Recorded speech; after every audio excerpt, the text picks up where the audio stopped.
ನಮಸ್ತೆ, ಮಂಜುಳಾ ವಿನೋದ್ ರೆಸಿಪಿ ಚಾನಲ್ಗೆ ನಿಮ್ಮೆಲ್ಲರಿಗೂ ಸ್ವಾಗತ. ಇವತ್ತಿನ ರೆಸಿಪಿಲಿ ನಾನು ಜಜ್ ಮೂಲಂಗಿ ಸಾಂಬಾರು ಮಾಡ್ತಾಯಿದ್ದೀನಿ.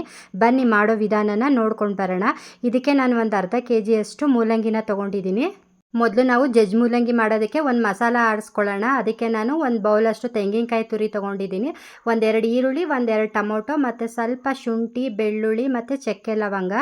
ಹಾಗೆ ನಾನು ಒಂದೆರಡು ಟೀ ಸ್ಪೂನಷ್ಟು ಸಾಂಬಾರು ಪೌಡ್ರನ್ನ ಹಾಕೊಳ್ತಾ ಇದ್ದೀನಿ, ಅಂದರೆ ಬೇಳೆ ಸಾಂಬಾರು ಪುಡಿ. ಹಾಗೆ ಸ್ವಲ್ಪ ಕೊತ್ತಂಬರಿ ಸೊಪ್ಪು, ನೀರನ್ನು ಹಾಕಿ ಈ ಥರ ನುಣ್ಣಗೆ ಗ್ರೈಂಡ್ ಮಾಡಿ ಇಟ್ಕೊಂಡಿದ್ದೀನಿ. ನಾನು ಜಜ್ ಮೂಲಂಗಿ ಸಾಂಬಾರು ಮಾಡೋದಕ್ಕೆ ಎಲ್ಲ ಹಸಿ ಮಸಾಲ ಪದಾರ್ಥಗಳನ್ನೇ ಹಾಕ್ಕೊಂಡಿದ್ದೀನಿ, ಯಾವುದು ಫ್ರೈ ಮಾಡಿ ಹಾಕ್ಕೊಂಡಿಲ್ಲ ನಾನು. ಇವಾಗ ನೋಡಿ, ಗ್ರೈಂಡ್ ಮಾಡಿ ಇಟ್ಕೊಂಡಿದ್ದೀನಲ್ಲ ಮಸಾಲ, ಅದನ್ನು ಒಂದು ಬೌಲ್ಗೆ ಹಾಕಿ ಹಾಗೆ ರುಚಿಗೆ ತಕ್ಕಷ್ಟು ಉಪ್ಪನ್ನು ಹಾಕಿ ಮಿಕ್ಸ್ ಮಾಡಿ ಇಡ್ತಾ ಇದ್ದೀನಿ. ಇವಾಗ ಈ ಕಡೆ ನಾನು ತೊಳೆದಿಟ್ಕೊಂಡಿರೋ ಮೂಲಂಗಿನ ಒಂದು ಮೀಡಿಯಮ್ ಗಾತ್ರದಲ್ಲಿ ಕಟ್ ಮಾಡಿ ಅದನ್ನು ಈ ಥರ ಜಜ್ಜಿ ಇಟ್ಕೊಂಡಿದ್ದೀನಿ. ಜಜ್ಜಿಟ್ಕೊಂಡಿರೋ ಮೂಲಂಗಿನ ನಾನು ಈ ಮಸಾಲೆ ಜೊತೆಗೆ ಮಿಕ್ಸ್ ಮಾಡಿ ಒಂದು ಅರ್ಧ ಗಂಟೆ ಅಷ್ಟು ನೆನೆಯೋದಕ್ಕೆ ಬಿಡ್ತೀನಿ. ಉಪ್ಪು ಮತ್ತು ಮಸಾಲ ಎಲ್ಲ ಈ ಮೂಲಂಗಿಗೆ ಚೆನ್ನಾಗಿ ಹಿಡಿಬೇಕು ಅಲ್ಲಿವರೆಗೆ, ಅಂದರೆ ಒಂದು ಅರ್ಧ ಗಂಟೆ ಟೈಮು ನೆನೆಸಿಟ್ಕೊಂಡ್ರೆ ಸಾಕು.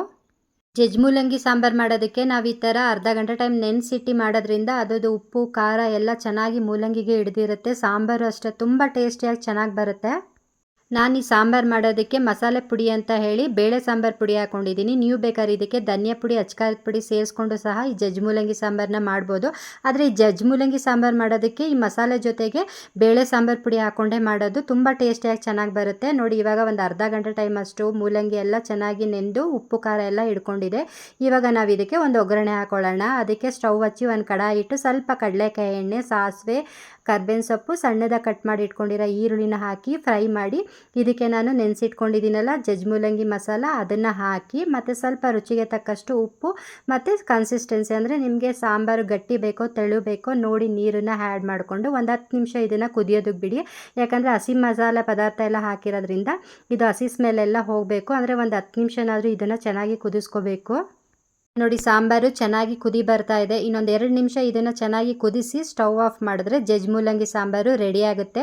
ಈ ಜಜ್ ಮೂಲಂಗಿ ಸಾಂಬಾರು ಮುದ್ದೆಗೆ, ಅನ್ನಕ್ಕೆ ಮತ್ತು ಚಪಾತಿಗೆ ಒಳ್ಳೆ ಕಾಂಬಿನೇಷನ್ ಅಂತಲೇ ಹೇಳ್ಬೋದು. ಫೈನಲಿ ಜಜ್ ಮೂಲಂಗಿ ಸಾಂಬಾರು ರೆಡಿಯಾಗಿದೆ. ನೋಡಿ, ಸ್ಟವ್ ಆಫ್ ಮಾಡಿದ್ದೀನಿ. ಸಾಂಬಾರು ಹೇಗೆ ಬಂದಿದೆ ಅಂತ ಹೇಳಿ ತೋರಿಸ್ತಾ ಇದ್ದೀನಿ.